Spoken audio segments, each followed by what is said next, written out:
if we look at how much of our tax dollars are actually going towards making meat seem cheaper when it comes out of McDonald's drive-through, right, it's all just a lie. Yeah. It's all just a huge joke. lie. Yeah. We're not giving to, you know, the small farmer in Salinas who is an immigrant coming here to, you know, like make a better life for his family. That's not what you're supporting, right? What you're supporting is a giant corporation that has literally taken over the world and ruined food systems and communities all over the place. And just think about the animals. Like, I don't even like to watch the documentaries of factory farming and stuff. Like Earthlings. Yeah, so I haven't even watched it because I'll literally be like traumatized. Yeah. Like, so funny story. Like when I was in college back in 2003, I was a self-proclaimed carnivore. Mm-hmm. Like I loved meat, mm-hmm. and I loved steak. Yeah. And I could eat just meat. You know, mm-hmm. So for all you people out there hating on me for being vegan, I'm a reformed, I don't know what you call it, freaking carnivore.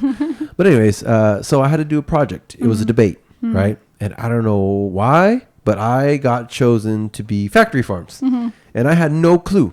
I was just eating my meat, loving the stuff that was making me feel like crap all the time. And that's another thing. Your body's telling you. Food coma. Screaming at you. Food coma is like, your body's like, what the hell are you doing to me? Overload. I don't like this. You know what I mean? But we're conditioned to think that's Shut normal. Down. Right? So anyways, before I run off on a tangent over here, back to, so I had to watch videos on factory farming. Yeah. And I literally was traumatized. Like, I was like, this is how my meat gets to, like, I was like, I don't want to eat meat anymore. And this wasn't, obviously, the pressure and all that was too strong because I didn't have no support from anybody. And I mean, shoot, this was 2003. So this was, what is it, 17 years ago?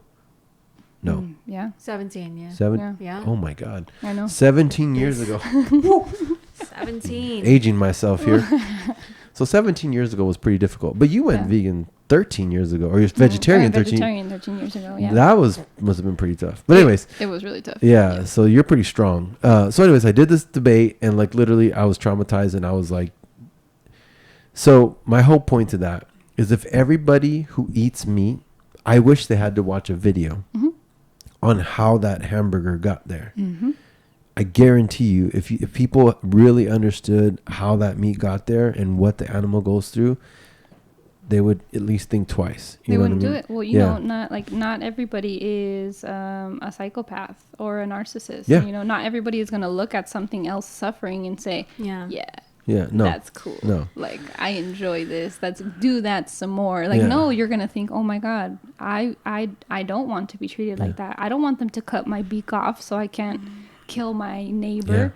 I don't want them to, you know, pump me up with all of these chemicals so that I'm so fat that I can't walk and my legs break. Like, this is not the way. So you brought something up. Yeah. The average size of a chicken now is like a 600-pound human. Yeah. From the actual meat and the journey it takes to get to our plate, you know?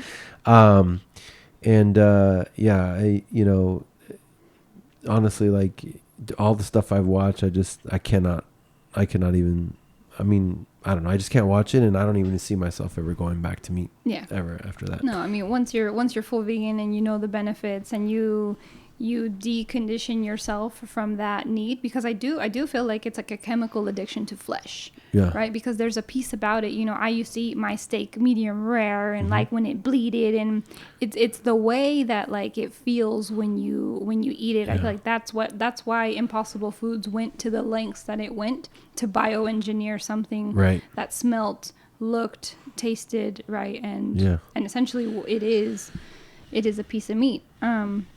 But the thing that I want to say is that it's the examples and everything that we are expressing about factory farming in America specifically, right, it's not the same in every single country, right? And this is a lot why I feel like Hispanics and Filipinos, right, they come from a place where, you know, if you're in your little pueblito and you have the butcher up the street, you know, they killed the animal that morning. Right. And you're using every single piece of that animal and distributing it within the community, and that is a sustainable process. Yeah.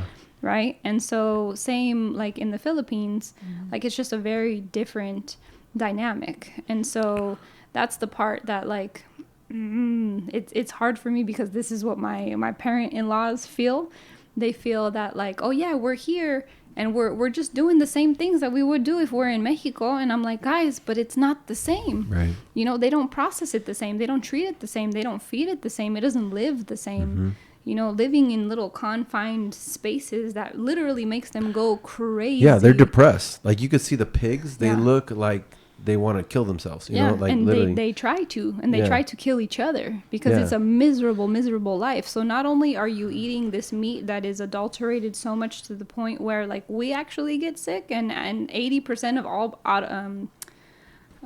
antibiotics in this country, it goes to the animals so they don't get sick because of their living conditions, but we are energetically receiving all of that pain and all of that suffering, all that trauma. Yeah, so it's no, you know, it's no wonder why we have such a sick society.